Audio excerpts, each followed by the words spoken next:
guys, and welcome back to my channel. Thank you for tuning in. If you're new here, welcome. My name is Tolulope. I film about faith, marriage, lifestyle from Lagos, Nigeria. But in the spirit of random bonus vlogs this December, I am going to be sharing how I achieved this makeup look. Speaking my local dialect, guys, Yoruba, like that is the twist. But I mean, it's gonna be fun. I have seen a couple of videos like this on YouTube and it's always so fun.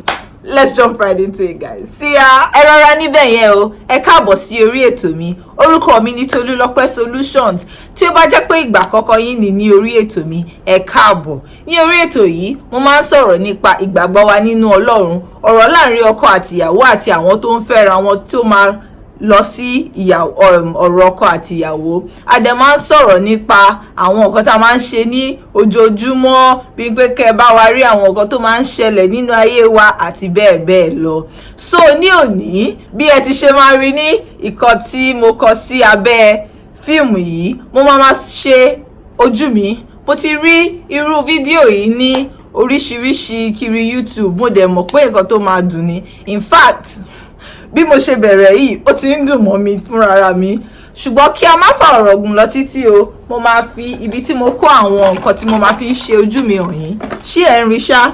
So ká tiẹ̀ dúpẹ́, mo ṣẹ̀ fọ àwọn brushes mi ni, so ó máa easier. Basket yìí ni mo kó gbogbo nǹkan tí mo fi ń ṣe ojú mi sí. So ká má fa ọ̀rọ̀ gùn lọ títí, ẹ jẹ́ ká bọ́ sínú fídíò náà. Bí ojú mi ṣe wà yìí, mo ṣe wẹ̀ tán. Nǹkan tí mo dẹ̀ ṣe ni pé mo fi nǹkan tó máa fi ń pa ojú tán bá ti wẹ̀ tán, so that ojú ò ní gbẹ sí ojú mi. Mo dẹ̀ lo ti ètè náà tó máa ń tí ò ní jẹ́ kí ètè máa gbẹ kó dẹ̀ máa funfun. Mo fi sí ètè mi, ó tán. So nǹkan tí mo máa kọ́kọ́ ṣe ni pé mo máa ń kọ́kọ́ ya irun ojú mi. Tí ẹ bá rí, mi ò mọ̀ bóyá ó wà shapened dáadáa lénìí. Ẹ jẹ́ kí n sáré wò. Ṣẹ́rí báyìí, nǹkan tí mo máa ń kọ́kọ́ ṣe ni wípé mo máa ń ya irun ojú mi. Bẹ́ẹ̀ dẹ̀ ṣe rí, tẹ́ bá lè rí pé irun ojú mi lénìí ó ní shape, ṣùgbọ́n ó ní pé kí n gé díẹ̀. So mo máa go ahead, mo dẹ̀ máa gé. Mo máa ti ń gé irun ojú mi fúnra mi láti ìgbà tí mo ti wà ní ilé ìwé gíga, so ó ti rọrùn fún mi. Ìgbà míì ṣá mo máa ń fẹ́ jẹ́ kí àwọn tó tún kọ́ kíní ìníṣẹ́ kan bá mi ṣe, ṣùgbọ́n nígbà tó yẹ pé mi fúnra mi ni mo ń ṣe lénìí, ẹ jẹ́ n sáré gé. I've been flipping pages since I could remember. Mo ti gbìyànjú, mo ti gé tán. Now irun ojú ló máa ń fẹ́ dẹrùn jù fún mi láti ṣe ní gbogbo nǹkan tó ní ṣe pẹ̀lú ojú mi, nítorí pé bí mo ṣe sọ, ó ti pẹ́ tí mo ti máa ń ṣe. Let me just say this one in English, please. I'm going to be telling you guys about the product, but I'm going to be saying it in Yoruba. So for everybody who has been asking, what lipstick do you use? What do you use? I'm going to see if we can decode it from this video, okay? So ẹ jẹ́ ká padà sí nǹkan tá à ń sọ lọ.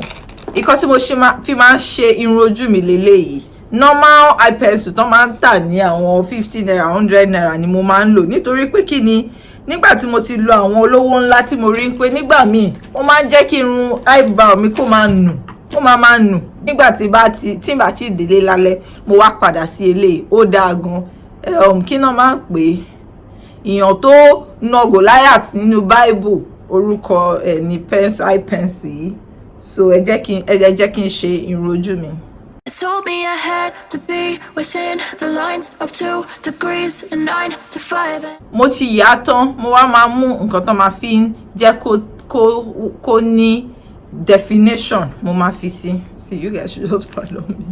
And wish I could have been, I've never got no regret. The hours I've been putting in, so take a chance on faith. Bí ó ṣe rí yìí, ó ti tẹ́ mi lọ́rùn. Ní ọjọ́ tó bá jẹ́ pé mi ò jáde, mi ò ní party, mo ti ń lọ síbi iṣẹ́, nǹkan tí mo fẹ́ ṣe mi ò kí ń ṣe. Ṣùgbọ́n nítorí pé mo ní ibi tí mò ń lọ lénìí, mo máa lo nǹkan tí àwọn òyìnbó ń pè ní primer. Primer yìí ni pé ojú ò ní máa yomi, kò ní máa ṣe yìnyín. So mo tiẹ̀ máa fi díẹ̀ sí ọwọ́ mi, mo dẹ̀ máa fi ra gbogbo ojú mi báyìí. Tí bá ti fi kíní yẹn pa ojú mi, mo wá máa mú foundation tó yẹ pé ó jẹ́ eléyìí tí ó ń ṣe àwọ̀ mi. Mo máa fi ṣe gbogbo ibi tó dúdú ní ojú mi, so that tí bá ti gbé powder mi lé kò ní hàn gbogbo àwọn black spots mi. Mo máa fi sí tóní omi. A chance on faith to take Take a chance on faith. Tí n bá ti ṣe yẹn tán, mo ní kíní yìí tí mo máa ń tẹ foundation mi sí. Ó nígbà kan tí mo fẹ́ ra plate kan tó máa ń lò, mo wá rí pé mo lè improvise DIY lélẹ́yìí. Mo máa tẹ foundation mi sí. Orúkọ foundation mi ni L'Oreal. Fún àwọn tó máa ń bi mí, L'Oreal ni mo máa ń lò, True Match color N8 ní color mi. Mo máa tẹ̀ sí báyìí kékeré báyìí, ṣe rí pé kò pọ̀ jù.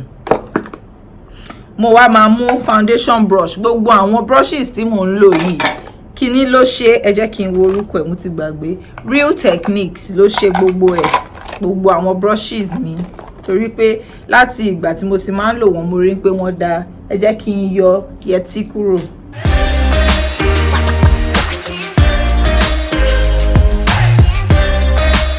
Mo máa wá mú concealer, mo máa fi sí ibi báyìí. Take a chance on faith. So take a chance. Take a chance on faith. It's too late now. It's something I never wanna say. I stand my ground. I need to be who I'm meant to be. Yeah, I don't. Powder yìí, àwọn benign tó máa fi ń sí bake ojú ni. Mo máa dà sí orí the same one tí mo fi ṣe ojú mi yẹn. Torí pé tí n bá dà síbẹ̀ nígbà míì ó máa ń funfun jù. So tí n bá ti dà sí bí eléyìí, mo máa wá mú eléyìí tí mo fi ṣe dúdú yẹn ojú mi yẹn náà, ni mo máa fi tọ́ sí ojú. Mo máa fi sílẹ̀, mo máa move on tí nǹkan tí mo fi ń ṣe eyeshadow. Eléyìí ni àfẹ́sọ́nà, eléyìí ni mo fẹ́ràn jù. Tẹ́ bá dẹ̀ rí, ó ti fẹ́ tán, ṣùgbọ́n òun ni mo máa lò fún ibi tí wọ́n pè ní crease ojú mi. Mo máa wá mú ìmí fún color yìí. No, I gotta keep the faith. I never wanna look back. Eyeliner ló kù báyìí. Orúkọ ilé ni wọ́n pè ní something waterproof by Kiss Beauty. Mi ò mọ̀ nítorí pé àbúrò mi ló fún mi. Tí ẹ bá gbọ́ ariwo kankan, ẹ jọ̀ọ́ ẹ má bínú o. Àwọn kan níwájú ilé wa, wọ́n máa ń fi táǹkà wá kó I can't say it on camera. Tí èèyàn bá gba eyeliner yìí, inú èèyàn máa ń dùn nítorí ó wà lára àwọn nǹkan tó yẹ pé tí ò bá gbà dáadáa, ó lè bà gbogbo bí output makeup èèyàn ṣe máa rí jẹ́. So bí mo ṣe gbà yìí, inú mi dùn. Ìkan tí mo máa ṣe next ni eyeliner, kajal inú ojú. I've been flipping pages since I could remember. Ìgbà míì omi máa wà níbẹ̀, èèyàn máa need láti fi ọwọ́ fẹ́ bí reality ẹ̀ ṣe rí nìyẹn. Ẹ má gbàgbé nǹkan funfun tá ti fi sí abẹ́ ojú wa. Àkókò ti dé báyìí táwa máa gbọ̀n dànù.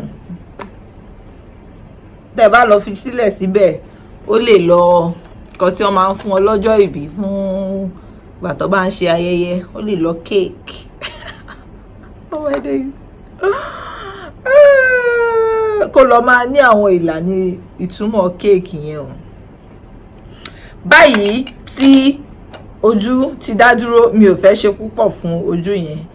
Mo máa lo mascara díẹ̀ nítorí pé mo sì máa wọ lashes. So mo tiẹ̀ máa rọra fi mascara díẹ̀ sí.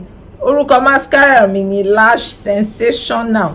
Nerissa ọ̀rẹ́ mi náà ló fi ránṣẹ́ sí mi. Ó dẹ̀ ń ṣiṣẹ́ gan-an. Ṣùgbọ́n tí yóò bá ṣọ́ra, ó lè lọ ṣiṣẹ́ jù kó máa jẹ́ kíyàn máa fa irun ojú ẹ̀ jáde. Nítorí pé ó máa ń jẹ́ kó le. Mo gbìyànjú náà, báwo lẹ ṣe rí sí? Nǹkan tó kù tí mo máa ṣe ni mo máa kun powder. I know powder. My grandmother says powder in Yoruba. Something beautiful. Mo máa kun powder sí ojú yìí báyìí nígbà tí ó yẹ pé mo ti fẹ́ ṣe tán. Ṣé rí wípé gbogbo makeup mi, kíyàn ṣàmọ̀ nǹkan tó fẹ́ ṣe ni, kì í ṣe pé ó máa gba àkókò tó pọ̀ jù. Eléyìí tí mo máa ń lò fún powder rèé. Mo dẹ̀ máa ń lo powder mi. Orúkọ powder mi ni Milani. Ó ti fẹ́ tán gan, ó yẹ kí n rà míì. So mo máa rọra fi powder sí ojú mi fẹ́ẹ́rẹ́fẹ́. I've been flipping pages since I could remember. Ara òun ṣe igi. tó bá ní nǹkan tí ẹ fẹ́ràn ní nǹkan tẹ́ ṣe ẹ lè nú àbí kí ẹ adjust ẹ. Bí mo ṣe ń wo eyebrow eléyìí báyìí kò tí ì tẹ́ mi lọ́rùn, so mo máa padà lọ mo dẹ̀ máa dọ́gbọ́n sí i. Ó dà wípé eléyìí ó ga ju eléyìí lọ. Ṣé rí báyìí pé ó jọ pé ó ti jọra ní dídọ́gbọ́n sí tí mo dọ́gbọ́n sí mi ò tẹ́ wọlé, mo jẹ́ kó ní bí natural feel. Mo tún máa wá gbé powder lé gan so that ó máa jọ pé ó wà natural bẹ́ẹ̀. Ṣó ti yé yín? So nǹkan tí mo máa ń ṣe fojú mi rèé, mo máa fi brush yẹn fa bíbà yìí dáadáa. Mi ò ń ṣe professional o, èèyàn tó bá wá professional kó lọ wo àwọn tó máa ń ṣe professional makeup. Èmi ò ń ṣe professional o, ọjọ́ fọjọ́ day to day lèmi ń sọ bíbà yìí o. Bójú ṣe dúró yẹn ètè ló kù. Mo dẹ̀ mọ̀ pé àwọn tó pọ̀ ń dúró de ètè yìí nítorí pé kí ni ẹ máa ń bi mí pé kí ló fi sétè, kí ló fi sétè, solutions kí ló fi sétè. So oríṣiríṣi nǹkan lèmi máa ń lò sétè ń tèmi o. Oríṣiríṣi àwọ̀ shade ni mo máa ń lò sétè, but orúkọ ẹ̀ ni mi ò fẹ́ sọ fún yín ní èdè Gẹ̀ẹ́sì. Nǹkan táwọn ọmọdé máa fi ń kun cardboard pẹ̀lú òjò ẹ lọ́kàn ẹ̀ ní ẹ̀ together. Mo mọ̀ pé èèyàn kan máa gbà á, ó dẹ̀ máa fi sí comment section below. So tẹ́ bá dẹ̀ rí bí mo ṣe ń lò náà déédéé, mo máa lo bí color red. Mo ṣe máa ń lo color red náà nìyẹn, òun náà ni ó máa ń gbé iṣẹ́ mi yọjú. Mo máa lo color red. Ẹ má gbàgbé wípé lip balm ti wà lábẹ́ o, ó ṣe kókó. If not, matte yìí ó máa crack ètè yín ni.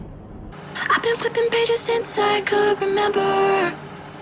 That told me I had to be within. Mo di bàjẹ́ o, ṣùgbọ́n kò sí nǹkan tó bàjẹ́ jù tí ò lè látúnṣe. Ẹ jẹ́ kí n túnṣe. In the lines of 2 degrees and 9 to 5, and I've been working after work since last September. Working after work, yeah. I stay up late on the weekdays. Gbogbo ẹ ti wá jọjú báyìí. Nǹkan tó kù báyìí tí ẹ bá mọ̀ ní ojú mi ní kíni. Ta ló lè sọ? Lashes. Tí ẹ bá rántí irun kan tí mo review nígbà kan, wọ́n fi lashes ránṣẹ́ sí mi. Ó dà wípé ilé ìfẹ́ tóbi ju nǹkan tí ọkàn mi máa ń lò lọ, ṣùgbọ́n mo máa wò ó. Mi ò fi bẹ́ẹ̀ gba ti irun ojú tó bá ti gùn jù. Ìdí nìyẹn tí mo fi ní àwọn kan tí mo ti lò rí tí má ti lò rí ṣùgbọ́n ó dára sí mi nígbà yẹn. Mo máa fi pamọ́ ni o, èmi máa ń tún lò ní tèmi. Mo dẹ̀ ní àwọn tuntun kan tó yẹ pé torí pé mi ò fi bẹ́ẹ̀ gba tiẹ̀ mi ò tí ì lò. Kò síyàn tó sọ pé tó bá ti lò ń gbà kan ò wá lè tún lò. Kò yé yín sìn. One eternity. Bóyá kí n pe àbúrò mi kó wá gbà mí là. No, Jésù nìkan ló lè gbà mí là. Kó wá help me ní ọ̀rọ̀ yìí. Jọ̀ọ́ wá. Okay. I need you. Eyelashes. I don't know why it's not doing. Should I close my eyes? Yeah. It's perfect. A ti wá ṣetán báyìí o. Mo pe àbúrò mi kó wá bá mi ṣe lashes yìí nítorí pé mi ò mọ àlàyé ẹ̀. Kì í ṣe pé tó bá jẹ́ mi nìkan mi ò ní lè ṣe o, ṣùgbọ́n ó máa ń jẹ aago mi gan ni, ó máa jẹ àkókò gan ni. So mo prefer ó tẹ́ mi lọ́rùn kí èèyàn máa bá mi ṣe better. A ti ṣetán báyìí. Nǹkan tó kù wá ni pé kí n wọ irun mi. Ó sì kù nǹkan ẹyọ kan tí mi ò tí fi sí ojú mi o. Ọlọ́run ló ní pé mi ò gbàgbé.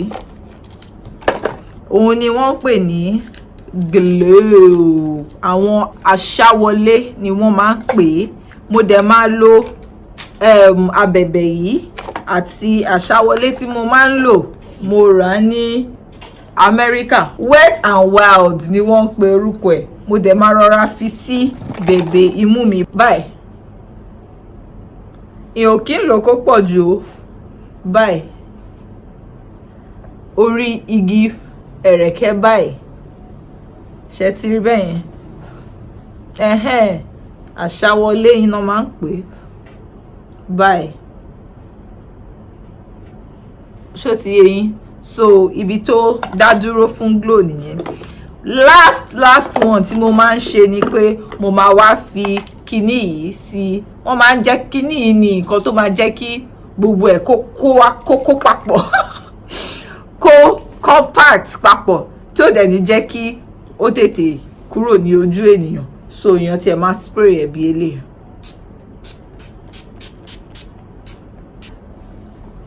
Àti wá sí ìparí o, ẹ jẹ́ kí n lọ wọ irun mi, mò ń padà bọ̀.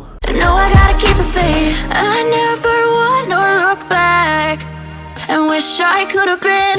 I'm never gonna regret the hours I've been putting in.